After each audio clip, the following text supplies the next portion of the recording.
Look out, y'all. Ashley Knuckles. Christmas Eve. I want to wish everybody a Merry Christmas. I'm going to do this one video. I'm going to try not to make it so long.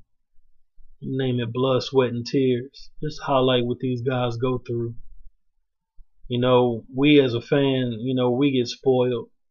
When we look at these guys, especially like when they lose.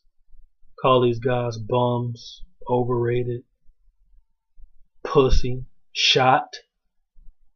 And, we're some very disrespectful people. You know what I'm saying?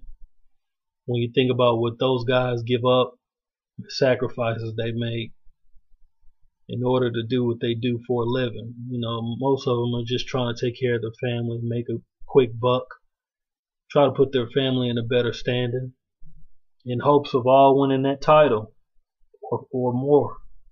Not everybody that fights will have an opportunity to fight for a title or make some money. That don't mean they don't go through the same rigors that all these other fighters go through. They go to camp. Anybody that tries to fight, you will have a moment of realization when you get in that ring in the gym and you get hit for the first time with something solid.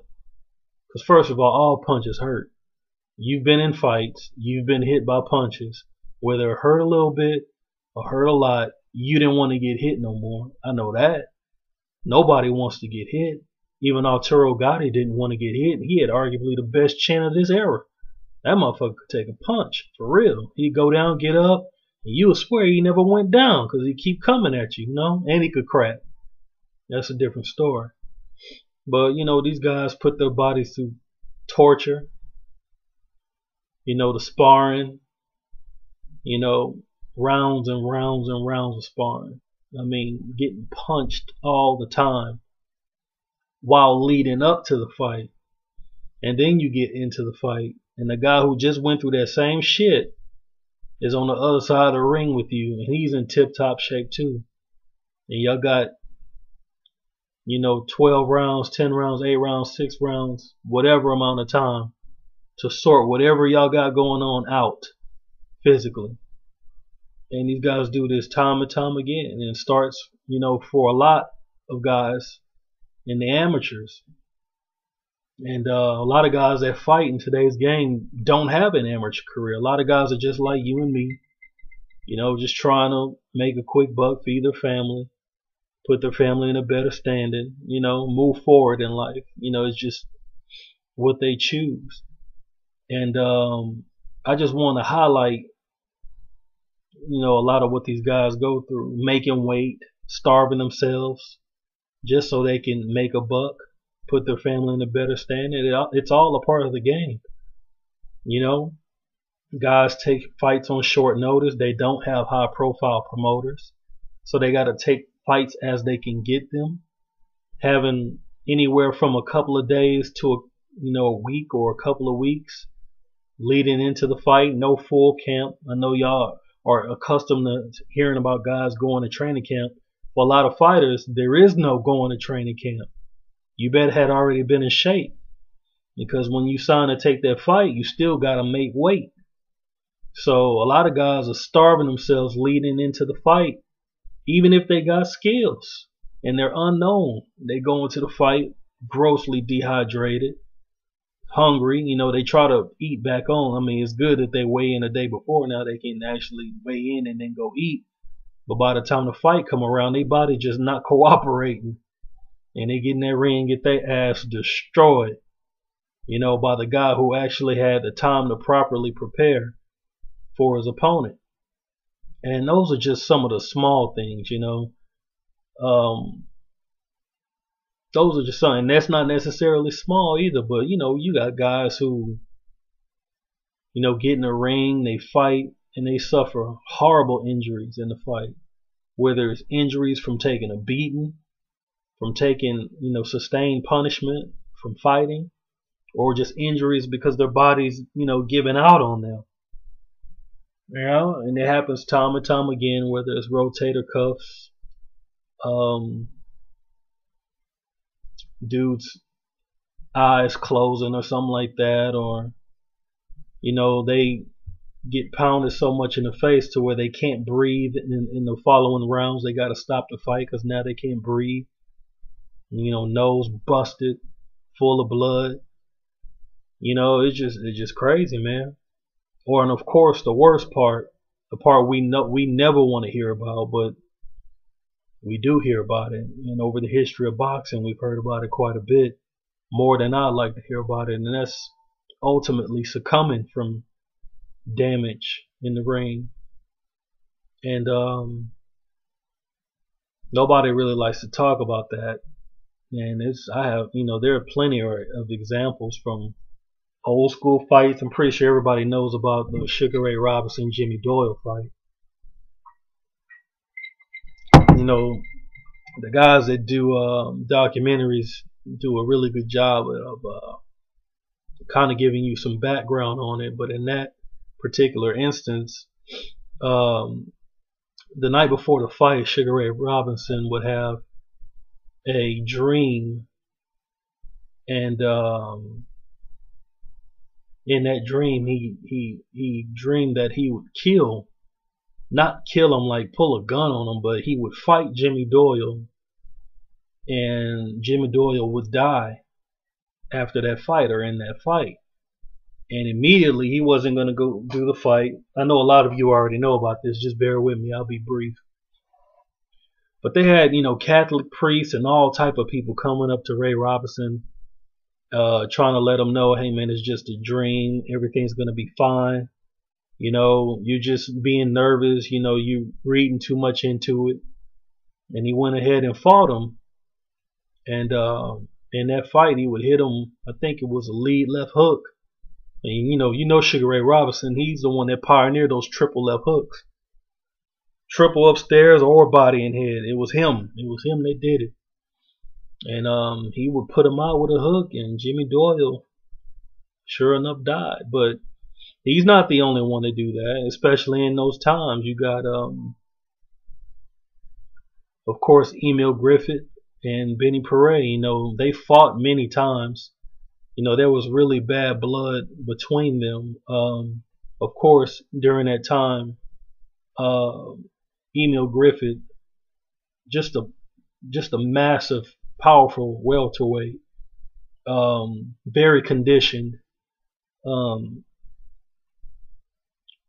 verdict was out on him on whether he was living a secret life outside of boxing. He would be seen in gay bars, not all the doggone time, but just being seen in that environment, being in a rough warrior sport, to some they struck them as odd, as it probably does everybody else. And he would deny it for years, but of course, the fighters know. They know they're around guys like themselves all the time. And Benny Paret was very outspoken on the way he felt about Emil Griffith. And he would publicly ridicule this guy and call him maricon. Of course, my Latino brothers, y'all know what that means. And they would fight. They were fighting. And in their last fight, it was probably the most brutal one. And of course, Emil Griffith would have the upper hand in that fight. I think, if I'm not mistaken, that fight right there, he dominated that fight mostly. I think Paret had some moments, but I think it was all Griffith. And he would end up beating him to a pulp in that corner. And Paret would kind of slink down into the corner. You could see it online. I'm sure it's on YouTube. And he just had this weird motion when he was on the ground. He kind of laid on his back, and I think he brought his knees up a little bit, and then all of a sudden you can just see, consciousness just leaving out of him, and he would die. He would die in that fight. And even though he got up under Emil Griffith's skin, I'm sure that Griffith, as well as any other fighter who was on the side of winning in a tragedy, of a fight like that, I'm sure he didn't want to inflict enough damage to where the guy would succumb. You know what I'm saying? Would die in the ring. But it just goes to show you what these guys go through. This stuff is not written. It can happen any night that these guys get in the ring. That's why you hear people, as well as myself, saying these guys are putting their lives on the line to entertain, because that is exactly what they're doing. There have been other examples. You got Ezra Charles. Ezra Charles fought a guy named Sam Baruti. And though the fight would initially begin entertaining with Baruti giving as good as he got, the fight would slowly turn into Ezra Charles' favor, as many of Ezra Charles' fights began to turn into his favor, and he would knock out Sam Baruti, I believe, in the 11th round. And yeah, Sam Baruti would die in that fight, man. He would die, and that was in Chicago. And what's wild about that is the police, they did an investigation and stuff like that. They wanted to find out the root of this guy's undoing in the ring. And of course, Ezra Charles was very cooperative. He said he would not even leave. He would not leave Chicago until the entire investigation or whatever they were doing was done and it was resolved. He was, very cooperative, because, he didn't know, he was just fighting like most do. And they could never tie Baruti's death to punishment sustained in that particular fight. But what they did find is that he had a large amounts of blood in his spinal fluid. So if that wasn't done in that particular fight, or if some of that wasn't done from that particular fight, that means in fights preceding, leading up to that fight, or somewhere earlier in his career, he was sustaining damage in other fights. And it just gradually got worse to the point where, once he was knocked out by Ezra Charles, Baruti I'm talking about, that he would never regain consciousness, and ultimately die in the sport, doing the sport that he loved. And what's weird about that particular fight is that Sam Baruti, these are all young men. Baruti was in his 20s, and I believe Ezra Charles was in his 20s too. If I'm not mistaken, I believe he was in his 20s. I don't quote me on that. You know how I am. But Sam Baruti, like less than a year before he fought Ezra Charles, he killed a guy himself from being in a ring. He would fight a guy named Glenn Smith. Hold on, it's been a minute. Hold on. What is that dude's name? Glenn Newton Smith. Glenn Newton Smith, that's his name. Glenn Newton Smith. And he knocked him out in about round 7. I don't know where they fought. I really didn't know much about these guys a long time ago when I used to do like crazy research on old school fighters. I didn't know Glenn Newton Smith from Joe around the corner. But he would knock him out. There's another young guy, and he would die. So how strange is that, man? Sam Baruti would die from fighting Ezra Charles, and he himself killed a guy less than a year before in the same sport. in the same exact sport. And it's crazy, man. When you think about what these guys are going through, um, when it's fight night, when it's time to put up or shut up, and here we are, we getting up in arms when these guys quit. Only they know what's going on with their body. You know what I'm saying? Only they know. But boxing fans, man, we're so caught up in blood and gore and glory and guts and heart and stuff like that. And the whole time, the human body is not designed to take this type of punishment. We're not designed to box. That's just a sport that was created, for our entertainment, I guess. You know what I'm saying? But the human being, the human body, the face is not designed for a fist to be pounded into it time and time again. Do we need to be more sensitive to these guys' causes? Yes, and in that respect, I give countries in the UK and Canada a lot more respect, because they're more open to stuff like that. Whereas in the United States, if you show any signs of being abroad, oh, you straight get it. You get it even if you show heart. You know what I'm saying? So just imagine what it's like when you quit and the fans haven't deemed it acceptable. It's crazy. There have been other deaths like Dooku Kim and Ray Boom Boom Mancini, lightweights. Of course, we know about Boom Boom Mancini. His story is very, very well documented. If you haven't seen any of his fights or know anything about him, that would be a good fight for you to do some research on. Not a good fight, but a good fighter to do some research on. Because before Kelly Pavlik came out of Youngstown, Ohio, there was Ray Mancini, and he would go on to do some good things in boxing. He was a world champion.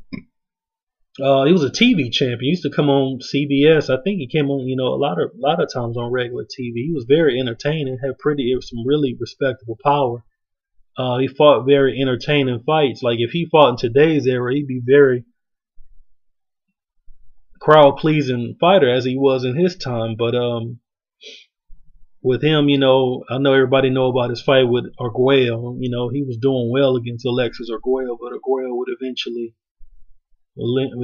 get him like he got most guys. You know what I'm saying? He's a legendary fighter. Everybody knows about Arguello. His tragedies at the end of his career. But Boom Boom Mancini was fighting a Korean named Dooku Kim, who was virtually unknown in the United States. And it's really a funny thing about Dooku Kim. I mean, when I read stories about the fighter that he was before he fought Mancini, he came from a very poor family, and he was getting his opportunity to fight in the States for a title. Lo and behold, he took this title shot a lot more seriously than a lot of guys who were coming from different parts of the world to fight. And I've seen interviews with friends of his, the things that he used to say before he left, like it's do or die, of course, in Korean, in the Korean native tongue, that if he didn't come back, if he didn't die, that's because the other guy died. That's what some of the stuff he would say.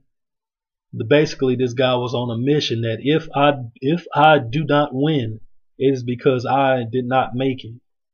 That's the type of heart and determination this guy put on the line in fighting for that world title. And in that fight, I mean, it lived up to what we expect from a guy who's getting their title shot, because he brought it. He brought it tough, and of course, when you in there with that Mancini, you had to bring it tough. You know what I'm saying? And they went hard, man. They went hard. This was one of those fights where it takes something away from guys. It took something away from Mancini as well, you know, and he was the winner. But they would do it, man, and they did it for a long time. They fought and they banged out, and a lot of times towards, you know, the later rounds, you know, it looked like Mancini was on his way to stopping him, and then the Korean would keep battling back. You know, he just never wilted, you know. Of course, late in the fight, Mancini would hit him with a nice smooth combination to put him down, and then it was a wrap after that. But at that point, clearly, the ring wear, the damage and the injury sustained from that fight began to show on him. But he wasn't I mean, it's wild because his head hit the canvas, but you know, I don't think anybody thought that he would end up dying. You know what I'm saying? He would end up being taken out on a stretcher. You know, I guess people thought, you know, he, you know, be okay. I know they just witnessed a war, but you know, guys haven't been dropping like flies in that time, so they didn't. Of course, they didn't fear for the worst, but he would eventually die in that fight, and it's wild because it's kind of wild because he kind of knew it going in, like that was his mission, to do or die, and he fought as if that was his mission, man. Also highlighting what these guys are going through, what they put themselves through in order to do this. Another guy, Levander Johnson, lightweight. He must have fought like he competed for a world title or a version of the world title for a good portion of his career. I mean, he fought the guy that ducked Shane Mosley when Shane was a lightweight. Not Stevie Johnson, who was a great champion. But he ducked Shane Mosley. He didn't want to see Shane Mosley, man. He openly ducked Shane Mosley. Nazarov. He lost to Nazarov. Levander Johnson, I'm talking about. He lost to Javier. I always say that dude's name wrong. D-Style just did a video on him. Haragri. I could never. For years, I've never said his name right. He lost to him. He lost to I can't think, but he would lose his world title shots many times until he finally got another shot and he won one. And Levander Johnson is not this guy with this big decorated amateur career. He wasn't highly touted coming into the professional game. He even wasn't the most skilled, but he worked hard for it. And he had a lot of desire, had a lot of determination, and he wanted to win. And he wanted to be good. He wanted to be a guy who accomplished something that his family could be proud of. Because when he won his world title, that was like the biggest thing to him, and he was very proud, a very proud guy. He wasn't one of these boasting guys and stuff like that, but he would win his strap, and I think he was promoted by Lou DiBella, and you know, DiBella would take him to, you know, DiBella was doing them Broadway boxing series. He would take him in and introduce him, you know, as an IBF champion, and you know, he would just have his moments of accomplishment in doing that, and in having that done for him, Levander Johnson. But he would eventually fight a former world champion by the name of Jesus Chavez. Jesus Chavez at not long before he had fought Eric Morales, got a raw deal. He arguably beat Morales. And another thing, you know, like I was saying, how these guys go through so much, you know, they put their bodies through so much. In that fight, he would tear his shoulder, blew his shoulder out early in the fight, like round 3 or something like that. They had to fight like 8 rounds injured, and arguably did better once he injured himself. I mean, he would take Eric Morales through the ringers, you know, he fought his ass. And Morales ended up escaping with a decision. It wasn't a clear-cut decision. In fact, if you had Chavez winning, in my opinion, you weren't wrong if you scored it for him. You know, because he brought it. You know, even injured, he brought it. At first, when he was cool and his shoulder was fine, Morales was giving it to him, even put him down once. But once he tore that shoulder out, it's like the whole fight game changed. You know, he just kind of bullied Morales, fought in close. But anyway, Chavez would fight Levander Johnson and beat his ass. Wasn't close whatsoever. He beat him down and stopped him late, won his title. And that was a very tragic moment for Levander. He would end up walking back to the dressing room. He was fine at first. You know, they had the cameras on him and stuff like that. He was undoing his boxing shoes and stuff like that. But as time went by, he would eventually collapse, and he had hematoma, I believe, developed, subdural hematoma or something like that. You know, I'm not good with those medical terms, but he would eventually have to go to the hospital, and they had to induce him into a coma. And as days went by, he just wasn't doing so hot, and eventually his family had to take him off of life support, and Levander Johnson would pass, man, from injuries in the ring. You know, this sport here, man, it ain't nothing nice. It ain't nothing nice, man. These guys put their lives on the line for real. And same thing with Jesus Chavez. After doing that fight with Erik Morales, I mean, it's like his body began to fall apart. You know what I'm saying? He had that bad shoulder. Then fights, after that, even with the Levander Johnson fight, he would have issues out of his left knee, to where he had to have surgery on that left knee. And just when it was getting a little bit better, he began to feel a whole lot better. Shit, I think he ended up having his appendix removed. So I'm just like, man, you know what I'm saying?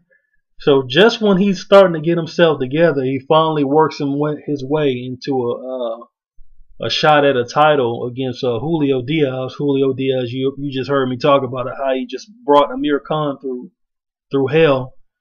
But Julio Diaz's best days was at lightweight, and him and Jesus Chavez, they fought. And in that fight, it wasn't really no fight at all, because Jesus Chavez had had a minor injury in his right knee, which was supposed to be his good knee. Kind of twisted it in camp, and in that fight, it blew out on him, and he had to end up get the fight stopped. You know what I'm saying? He ended up losing that fight via TKO because his body just began to fall apart on him. So this guy had an appendix removed. He blew out his shoulder, had surgery on his left knee, and his right knee got blown out in the fight. All after killing someone in the ring. Man, can you imagine the mind job that has to be? You know what I'm saying? So, man, my heart goes out to a lot of these guys. These guys, they put it all out there. They fight for us. They go through tremendous battles, torturing themselves, and they have a lot of physical damage from the sport. As you can see, a lot of guys still can't speak correctly. Meldrick Taylor, you can't make out a word he says. Evander Holyfield, he was beginning to sound horrible, but he began to sound better, later on in his career, when he wasn't getting no license. It started to sound better. My favorite, Tommy Hearns, he doesn't sound good. I mean, he looks good. He acts as if he's physically okay, but you can't make out a lot of the stuff he says too. And that wasn't recently. I mean, he was still fighting, and it was coming out like that. Of course, we know Muhammad Ali. Freddie Roach has Parkinson's. I mean, these guys, they go through hell doing this sport. So I think as fans, man, we got to do a better job of showing our appreciation for the spirit and how much of a warrior these guys are. when they get in that square circle and they get it popping. But lo and behold, the video went longer than I thought it would be. Hope I didn't bore y'all ass to death. But I just want to highlight what these guys go through in doing this sport. Didn't really even touch a fraction of what they go through, but it was 30 damn minutes. So to me, that's long enough. And if anybody want to jump in on it, it's wide open still. And like I said before, hope you guys have a Merry Christmas and a Happy New Year. And I'm out.